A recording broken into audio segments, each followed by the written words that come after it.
Callum hit him. Listen, Callum Johnson hit him, and he went over proper. People forget that it weren't a flash knockdown. The 3, 4 hand, you can that's good now. You got to be a bit Nazes now and take your opponent out. And it didn't. It went. I think it went 10, and you're like, that's not the ending really that you want. You'd think that's going to be fight of the night. You think it's going to be round 13. Lift off. You're saying, don't be surprised. Jack. No, it's so many rounds with him. No, he's not buying into all the, going over the top with the hype with Opataya.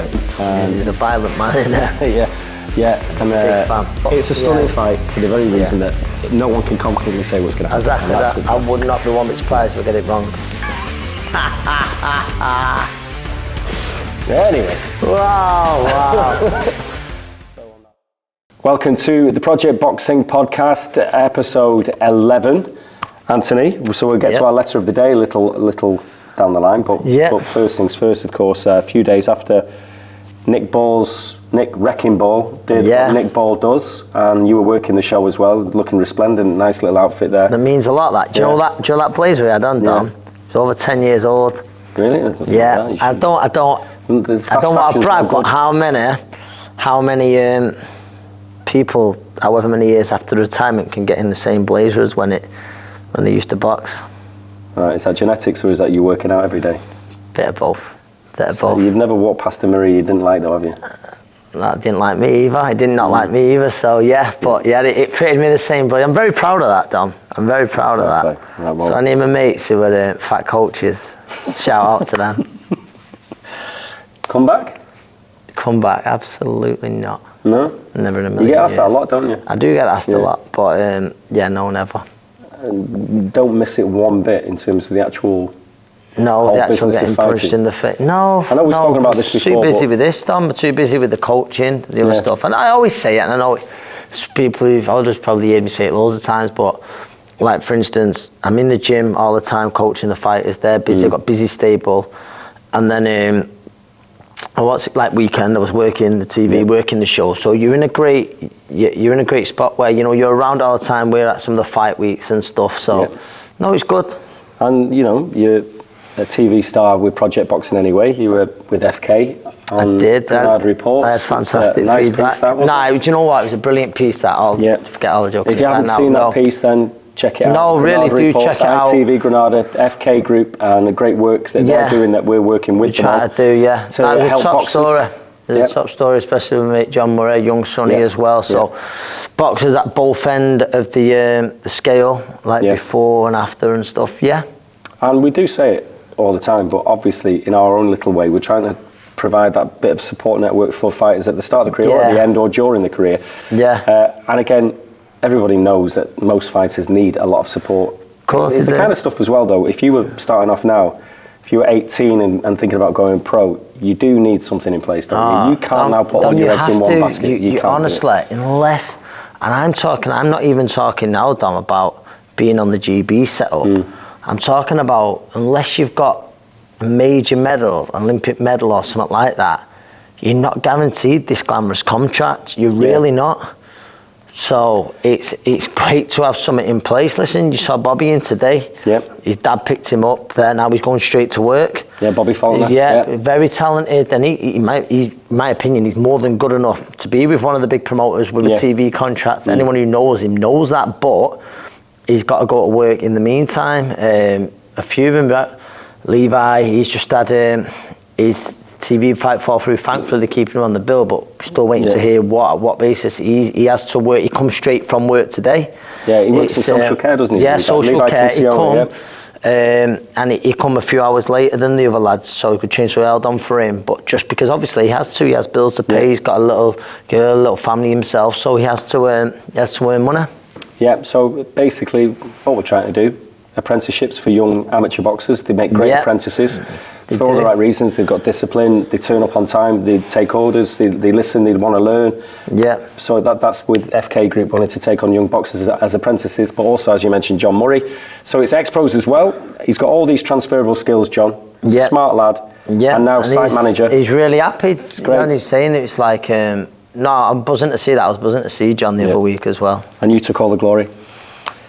Yep, you played a huge part in that, Dom, so I'll give you the glory back. I was just like the face of it, one. I was just the face of it. No, come on, Ant. I mean, I'd done my bit. I did do my bit, yeah, but no, it was a team effort. There's no iron team, Dom, as much as you want to make it about you. Anyway, Nick Ball. Nick Wrecking Ball. Yeah, so he was top of the bill, but there's other stories on that bill, which we will get to. Yeah. But Nick did the business again. So how impressed were you with him against Ronnie? Do you know what? Nick's just so exciting. And listen, he didn't have it all his own way. I think there must be a bit of damage to his nose, but he's just so entertaining. Yeah. And I always say the engine on him, what he has, supremely fit, it's unbelievable. Unbelievable engine. And it was dominant in the way that even every round, but maybe one he didn't. But Rios, I think he shocked a lot of people with his tactics to sort of stand there, take him on the gloves, and he landed some good shots.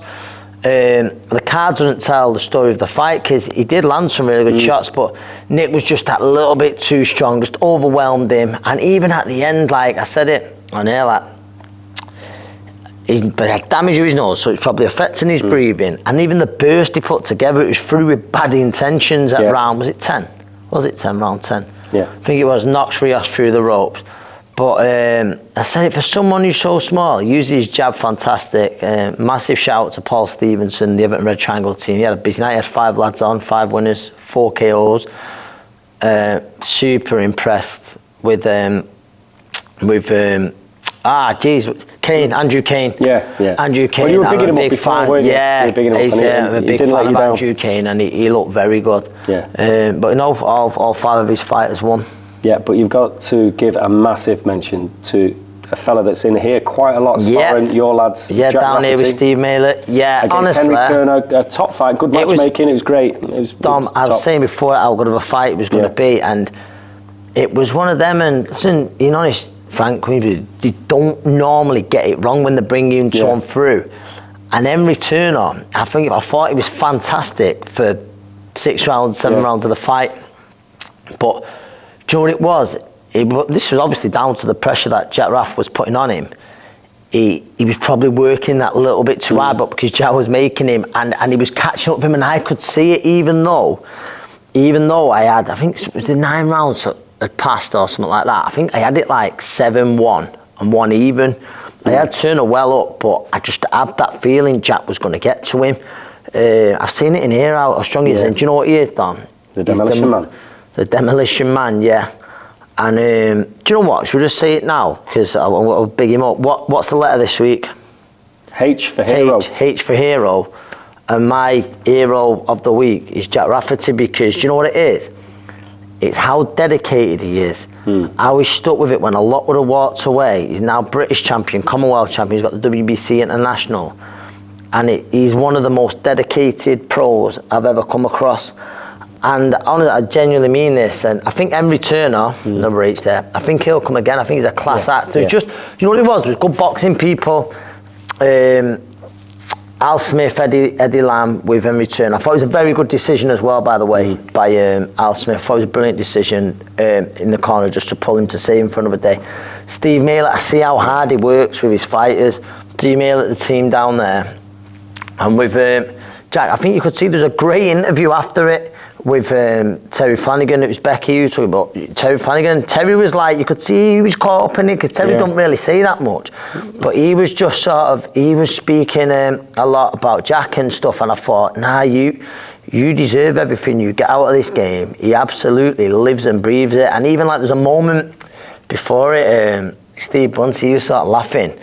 The dad, Dave, you could see how nervous he was, and he shouted me, just before the ring war, and I was like, and you could see how nervous he was. He was pacing up and down, and he's a big man, Dave. And then after it, there's a picture, I think it was Karen was in the change room, Karen Priestley, and you see him and he's dad, and I thought, it's one of boxing's good stories that I know, like they've lost a mum, and it was just, he was saying it was all for his mum. Just very, very emotional story, very nice, and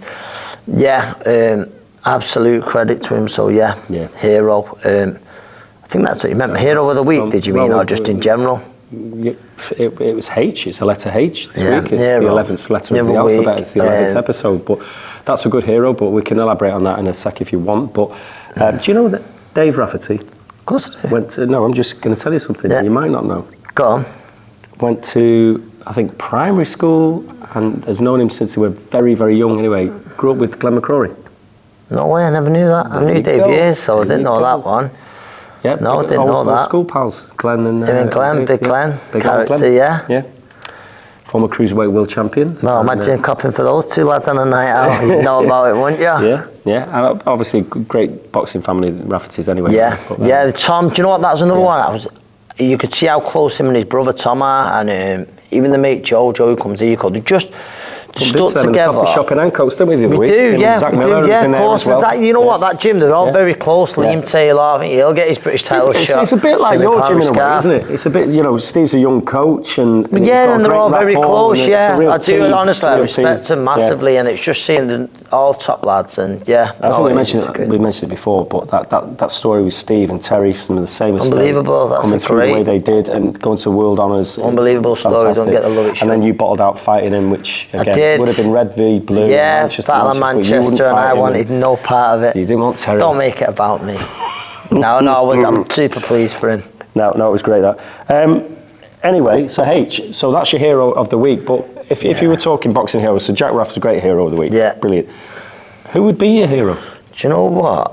It's mad. Listen, I'd have my favourite fighters and stuff like that. But a hero growing up, I think any young Manchester lad, or I think British fighter at the time, it was actually his birthday that weekend. It was Ricky Hatton. You idolised him. You wanted to be.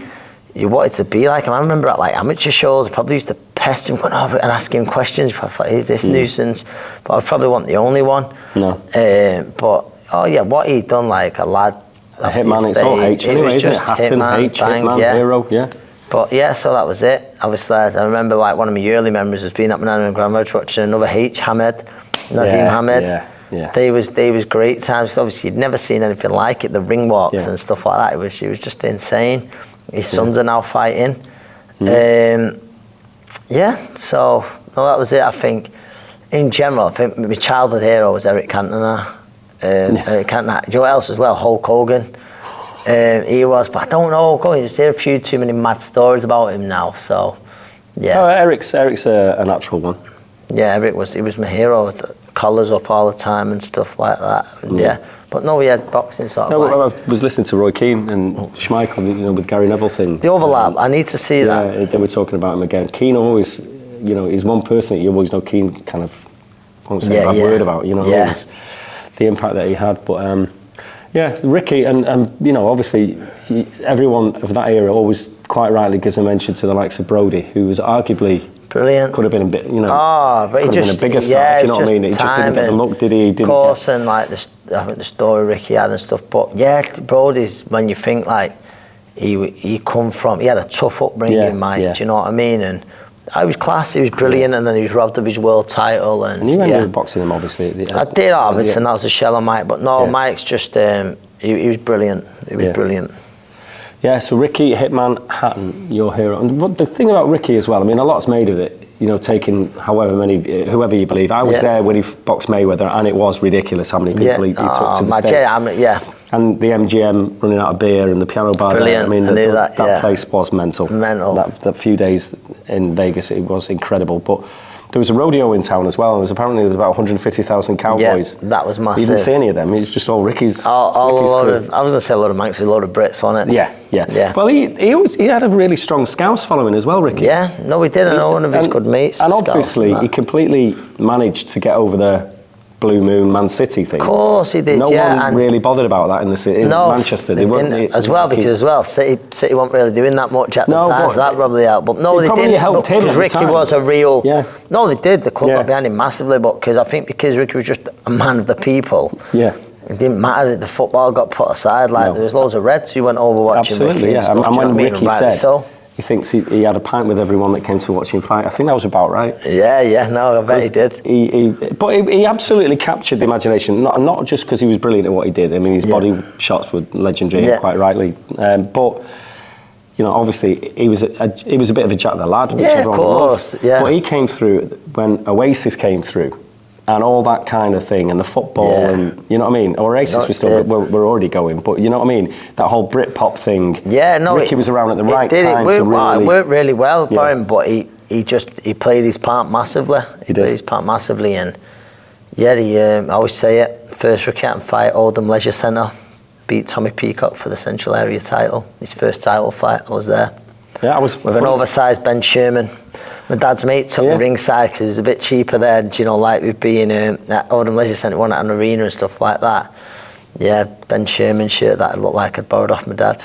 You boxed there yourself as well. Yeah, funny enough, I was working on a Block 1 show on Friday with Derry Matthews. Derry, we boxed there, yeah. He was talking about massive lesson for me that night. Yeah, it's Derry's busy now with the coaches. With his gym, he's got a busy gym.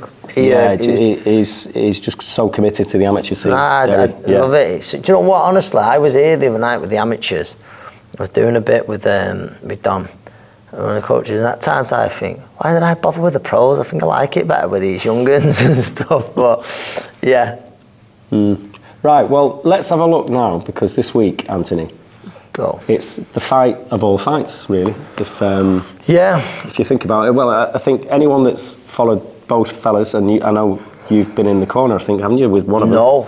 Were you not there that time? No, we'll get to that in a sec. But it is obviously this light heavy showdown between the two best, and there's no arguing.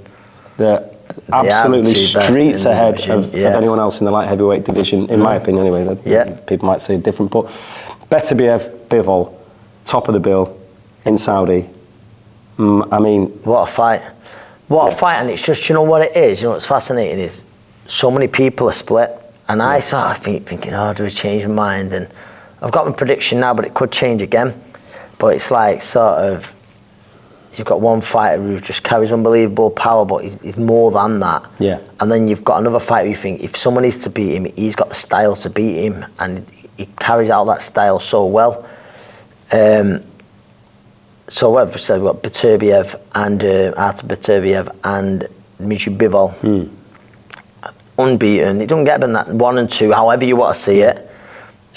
Fighting for the marbles, and it's a fascinating fight. It's a fascinating fight. It got put back once, I think, did it? Did it get put back once? No, I'm really looking forward to it as a boxing fan. I don't know. I'll ask you your prediction in a minute. Do you know what's swinging it for me? I just don't know, and he's so correct, and balance is lovely and stuff. I don't know if Bivol is going to have the firepower to keep Beterbiev off. Do you know what I mean? And like I said, Beterbiev, he's not just someone who looks to take it out one shot. He wears you down. And when he beat my mate Callum, I was gutted, but it was, Callum hits hard. Callum hits very hard, and he just couldn't get the respect of Beterbiev that night, could he? And I just wonder. He still put him down though, didn't he?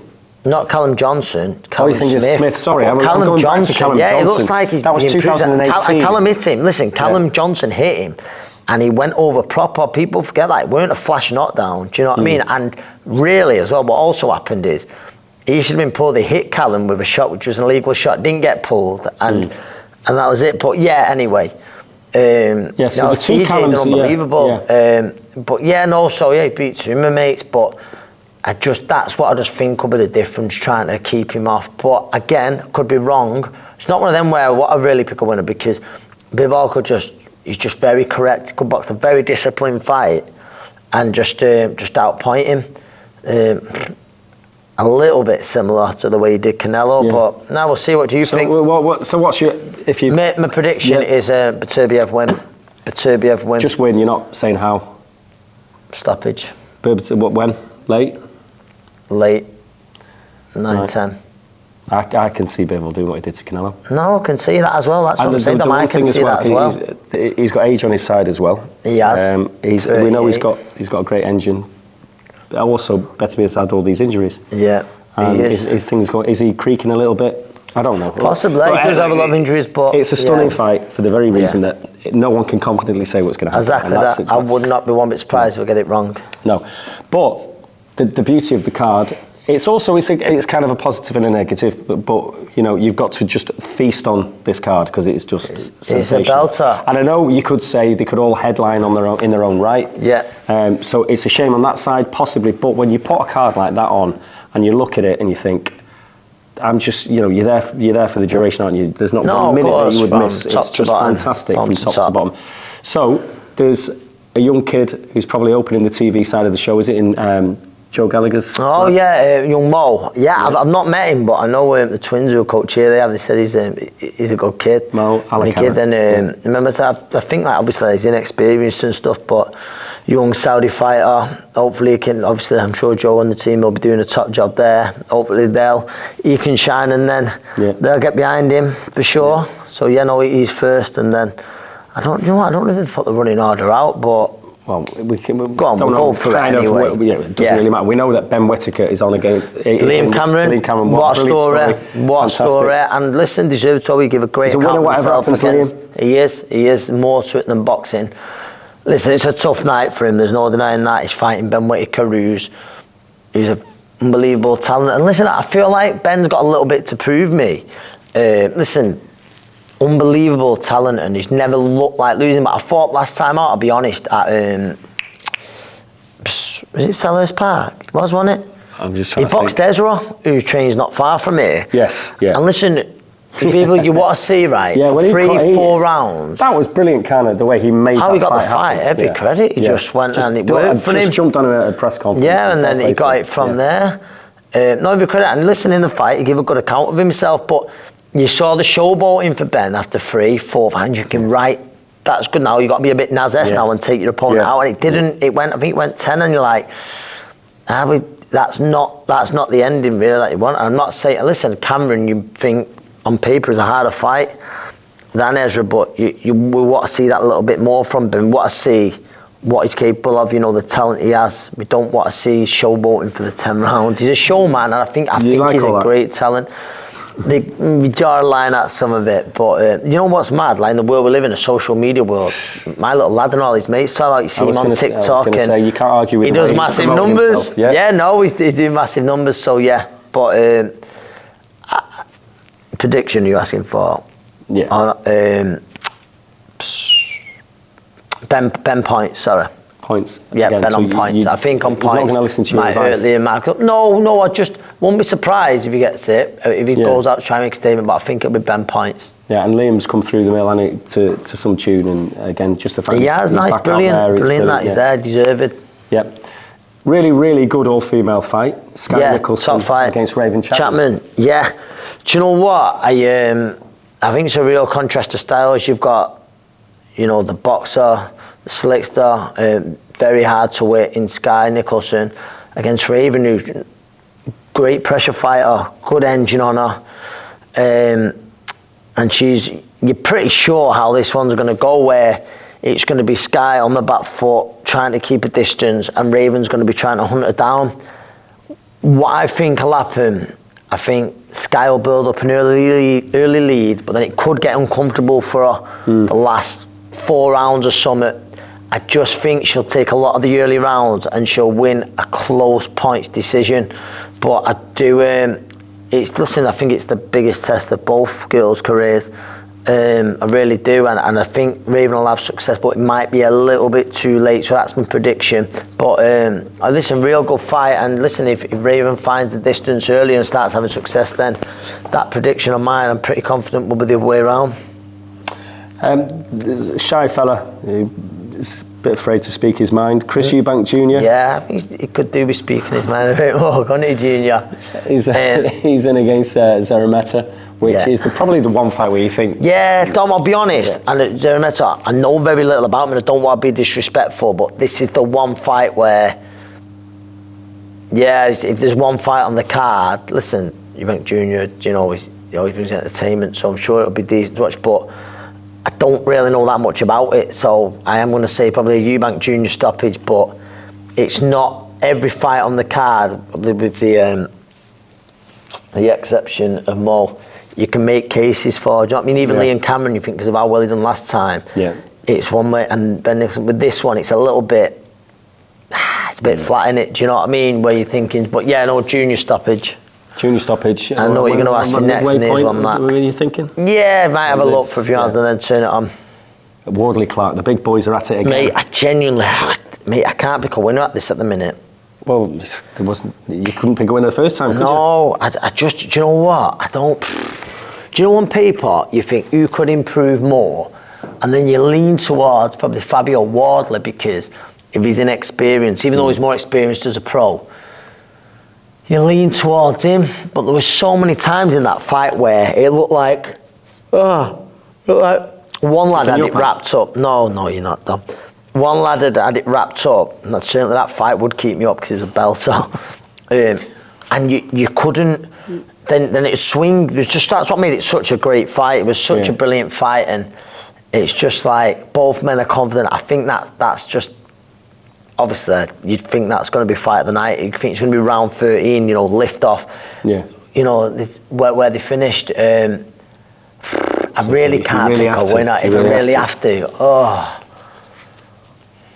Honestly, I'm being a bit of a shithouse here because I don't know whether just Fraser box a bit more of a disciplined fight and that amateur pedigree come through, or just like I said, does Fabio make those more, more of an improvement and catch up with Fraser's time, put him over and finish the job?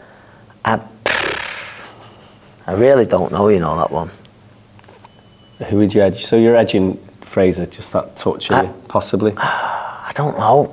You're sitting on the fence with that one? Yeah, do you know what? I'm going to watch the first fight back and see. Right.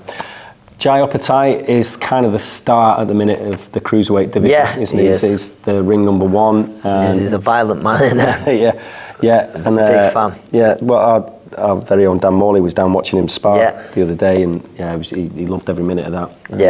Dan's out in Saudi, by the way. He is. He's living the dream. Me and you here in Oldham, Limeside, and bits and pieces of work down there. He's a switched on boy. He's a good man. He knows what he's doing. Man. But Opetaia, Jack Massey, who we know well. And, listen, Jack's got the right attitude. He really is. He really is, and I know that. You fancy, obviously, up the road with Joe Gallagher. Well, chucked in with Joe Parker.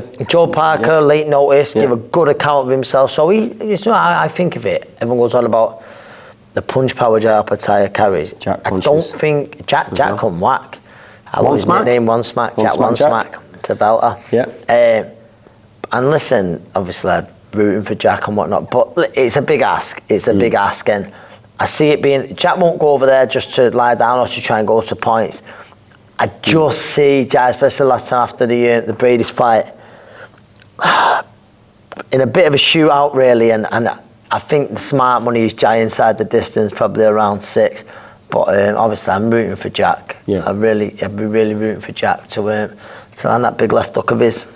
Talking to your mate CJ, who we've mentioned obviously before, Callum Johnson. And he was saying, don't be surprised if Jack. No, it's so many rounds with him. No, he's not buying into all going over the top with the hype with Opetaia, because again he knows all about Jack. Obviously, you've got to look at it. When you look at it, it was he boxed Richard Riakpo at York, didn't he, Jack? I'm right in saying that there, and they felt very hard done by. Was Richard Riakpo? Wasn't he? It was the midweek. Yeah, that was. They felt very hard done by. Apart from Parker. But that was a gimme one. It was a free hit. Of course. Jumping up to a heavyweight like that. They feel, obviously, as an amateur, he was chasing the Chris Billingsmith fight, beating the ABAs and stuff. I know Chris has improved massively since then. But no, Jack's a quality operator. Yeah. Right, well, that's the card to look forward to then. Top to bottom, this week. I'm pretty confident to get a few wrong.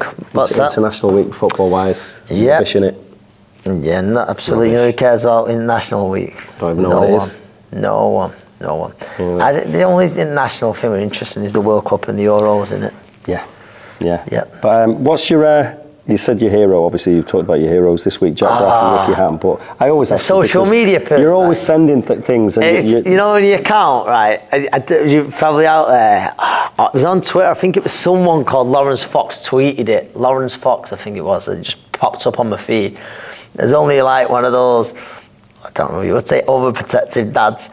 His daughter, who's 17, brings home a boyfriend, and he told her more than once to leave the bedroom door open. She didn't listen. So what did he do? Took the door off the hinges. Drilled it off, and she can't be trusted. That poor girl, can you imagine that? Oh, the lad, what's the lad going to think? Yep, until she's 18, she won't be allowed a door back on. He's going to review it. You've got to watch it, right, on the Twitter link. He likes it. No, you can't. You're going to act like a child. He's just that dad. He's just that dad.